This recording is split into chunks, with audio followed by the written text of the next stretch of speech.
Dengan maraknya kasus COVID-19 membuat kita banyak waktu di rumah aja.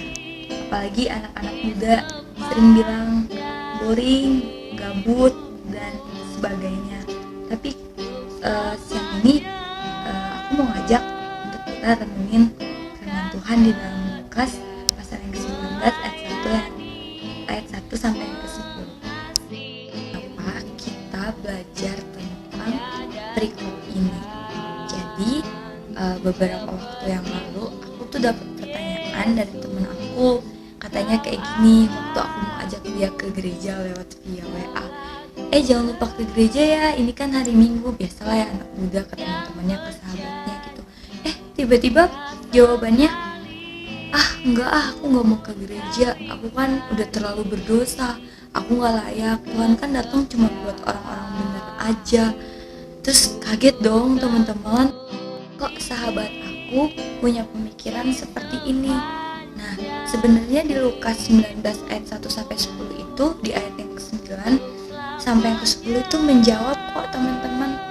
Firman Tuhan mengatakan begini, firman Tuhan ayat yang ke-9, kata Yesus kepadanya, hari ini telah terjadi keselamatan kepada rumah ini, karena orang ini pun anak Abraham, sebab anak manusia datang mencari dan menyelamatkan yang hilang.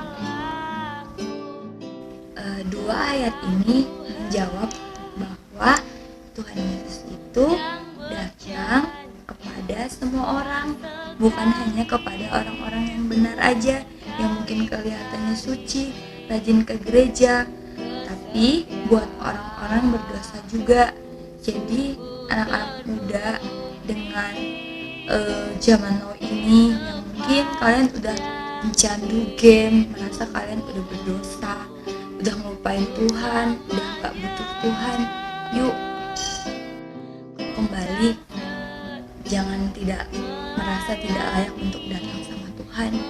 Kalau kita menerima Tuhan dengan sukacita seperti Zakheus ini, dia bukan cuman ingin, tapi dia berusaha, dia bertindak, dan sampai akhirnya Yesus melihat Zakheus responnya menerima Tuhan dengan sukacita, hidupnya diubahkan, dan kasih Yesus dia rasakan secara pribadi dalam hidup.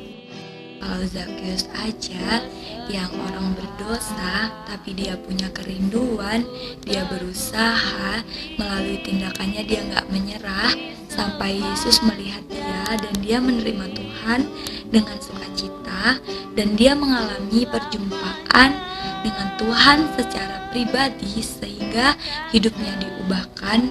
Yang dulunya dia merampas, sulit untuk memberi, menjadi seorang yang memberi karena kasih Yesus yang dialami dalam hidupnya.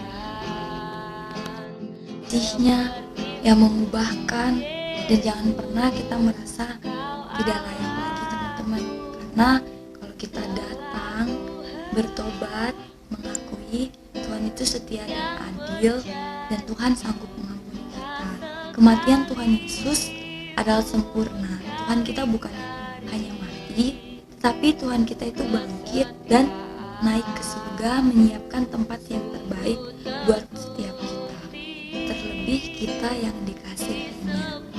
Saat kita memiliki kerinduan untuk berjumpa dengan Tuhan Yesus secara pribadi, kita pasti berusaha sampai kita mengalami Tuhan bukan dari apa kata orang, tetapi kita alami sendiri bahwa kasih-Nya sanggup mengubahkan. Saat kita mengaku dosa kita, Tuhan mengampuni kita, Tuhan melayakkan kita, Tuhan mengubahkan hidup kita. Bahkan Tuhan mampu memakai kita menjadi alat kemuliaan-Nya secara luar biasa untuk kemuliaan nama Tuhan. Jadi yuk teman-teman pemuda Kristen dimanapun kita berada, selagi Tuhan masih berikan kita kesempatan untuk kita bisa datang kepada Tuhan, mengenal Tuhan lebih lagi, kita mau datang sama Tuhan. Karena saat kita udah punya jaminan dalam hidup kita, yaitu kita udah menjadikan Tuhan sebagai Tuhan dan Juru Selamat, kita percaya kita tidak akan takut karena kita punya jaminan yang kekal, yaitu Yesus Kristus.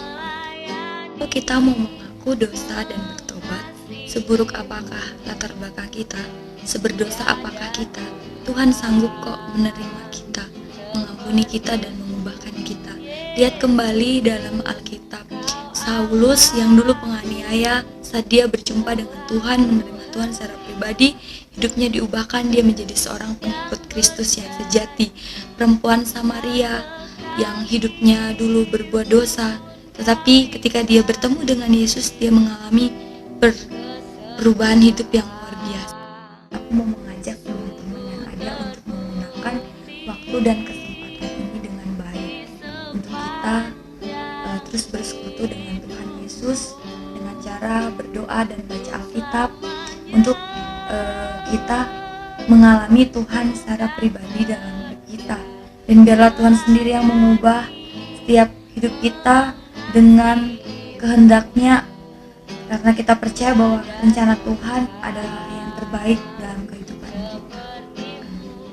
Mari kita bersatu di dalam doa. Bapa, terima kasih buat renungan singkat yang kami dengarkan. Tuhan membuat kami menyadari bahwa Tuhan datang menawarkan keselamatan bagi semua orang, dan kami yakin akan keselamatan kami, yaitu Tuhan sebagai Tuhan dan Juru Selamat dalam hidup kami, sehingga kami sudah memiliki jaminan kekal. Kami tidak takut Tuhan, meski hari-hari ini adalah hari-hari yang kami lihat semakin jahat, tetap kami mau semakin berserah, kami mau semakin mendekatkan diri lagi kepadamu, bergantung dan mengandalkan Engkau. Hanya di dalam nama Tuhan Yesus Kristus kami berdoa dan ucap syukur.